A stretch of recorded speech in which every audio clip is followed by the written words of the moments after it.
The 85 Canons of the Holy and Renowned Apostles, together with an interpretation of them in the common dialect of modern Greek, translated into English. Canon 56-60. Canon LVI. If any clergyman should insult a presbyter or a deacon, let him be excommunicated. Interpretation. Presbyters and deacons, functioning as hands by which the bishop governs the church, ought to be accorded to honor also, though not so much as the prelate. It is for this reason that the present canon ordains that any clergyman who insults a presbyter or deacon shall be excommunicated only, which is a lighter punishment, and not be deposed from office. Like the one who insults the bishop, which is an offense meriting a heavier punishment. For, just as the head is superior to the hands and all other members of the human body, while the hands are inferior to the head, so it follows too that those who dishonor the head deserve greater punishment, while those who dishonor the hands deserve less punishment.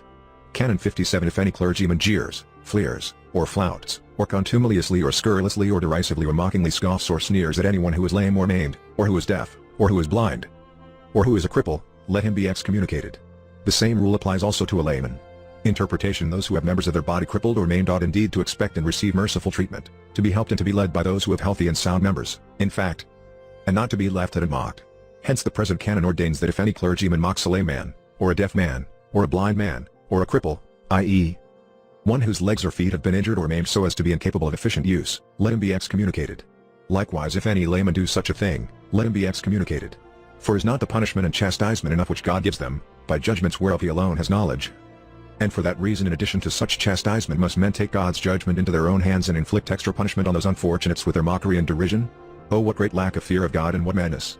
For the Lord's sake, brethren, hereafter never dare to mock or to shun such cripples as though they were an untouchable fire or miasma, and to follow that illogical and most foolish custom prescribed in the proverb which says, avoid defectives. On the contrary, rather help them in every way that you can, in order that you may have mercy bestowed upon you by the Lord, for having shown yourselves sympathetic and compassionate in regard to your fellow servants. That is why God also commands that no one shall blame a deaf person for not hearing, nor put obstacles in front of the feet of a blind man because he cannot see.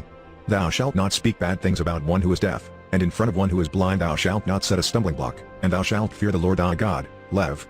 19:14. Canon 58. If any bishop or presbyter neglects the clergy or the laity, and fails to instruct them in piety, let him be excommunicated. But if he persists in his negligence and indolence, let him be deposed from office. C. 25 of 4th, cc. 19, 80 of 6th, c. 16 of 1st and 2nd, cc. 11, 12 of Sard, cc. 79, 82, 86, c. Xi of Carthage, c. Vi of Nyssa, c. X of Archbishop Peter. Interpretation. It is the bishop's indispensable duty to teach the laity subject to him the dogmas of piety every day, and to adjust it to a correct belief and to a virtuous manner of life.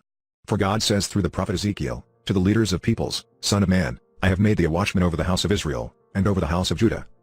Unless thou give warning, and state publicly, that the iniquitous man shall die in his iniquity, I will require his blood at thy hand. Ezek. 3:17-18. It is for that reason that the present canon ordains that if any bishop or presbyter, presbyters too need to teach, neglects his clergymen and all the rest of the laity, and fails to teach them the doctrines and works of piety, let him be excommunicated until he corrects himself.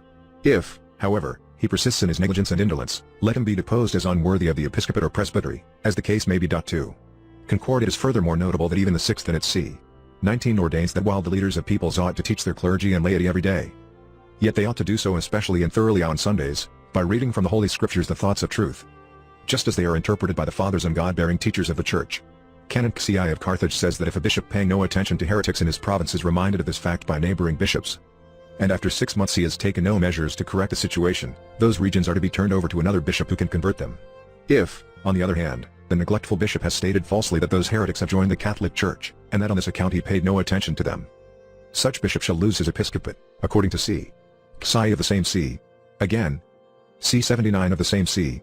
ordains that neither must he stay for a long time in regions that are subject to his jurisdiction, while neglecting that region in which his own throne is situated. Canon 16 of the 1st and 2nd deposes one who is absent from his province for more than 6 months, without illness or imperial or patriarchal business to transact or services to perform. And in such a case it commands that another man be ordained in his stead. In this connection, cc. 11 and 12 of the Sardican allows him a shorter time yet, namely, only 3 weeks, to absent himself from it. The same time is specified in c. 80 of the 6th. But c. 25 of the 4th ordains that metropolitans may defer ordination of their bishops only for 3 months, except only a longer period is indispensably necessary. With a view to such a contingency and the variances of the laity, c.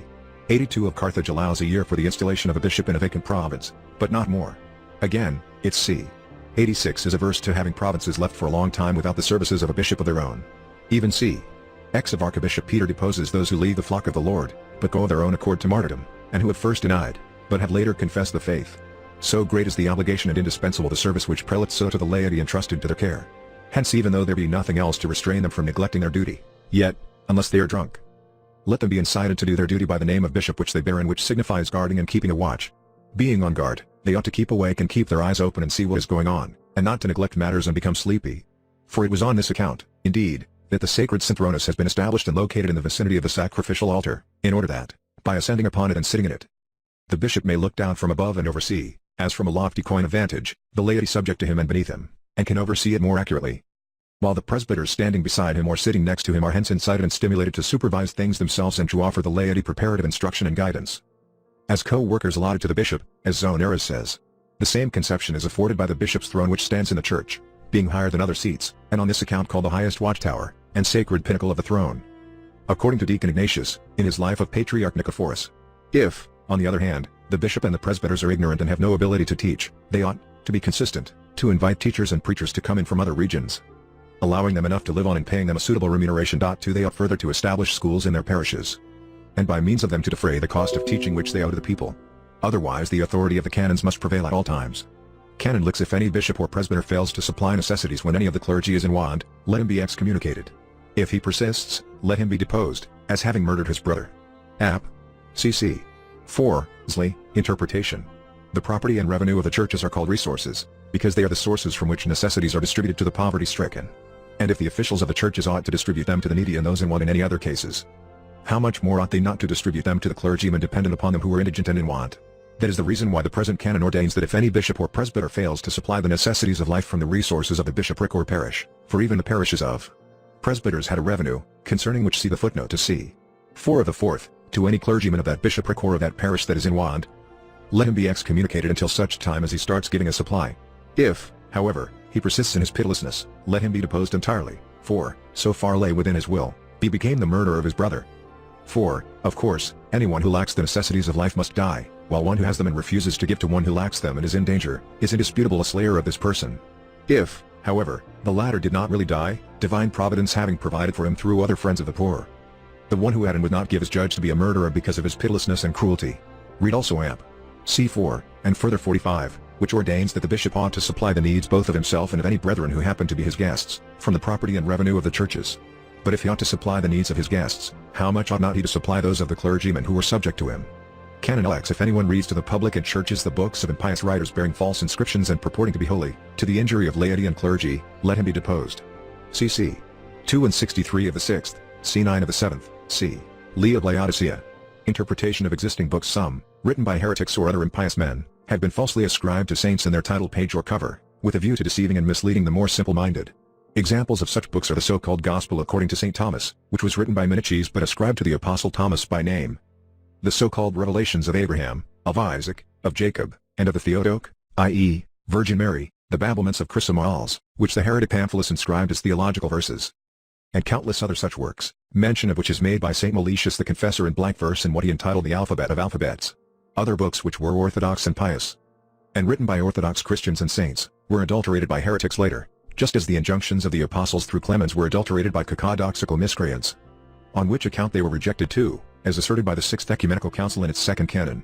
Also the apocryphal books of Elijah, and of Jeremiah, and of Enoch, and of still other eminent prophets and patriarchs. 2 Hence it is that the present apostolical canon ordains that whoever makes public and has people read in churches holy books, the books of heretics and cacodoxical authors bearing false titles or falsely ascribed to others, in order to hurt the souls of the common laity and of clergymen, shall be deposed from office.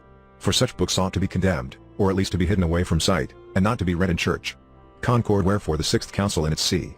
63 ordains that as for the martyrologies fictitiously forged by the enemies of the truth, in order to dishonor the martyrs of Christ, and in order to cause people to become disbelievers because of the strangeness of their contents, they must not be published, but must be consigned to the flames.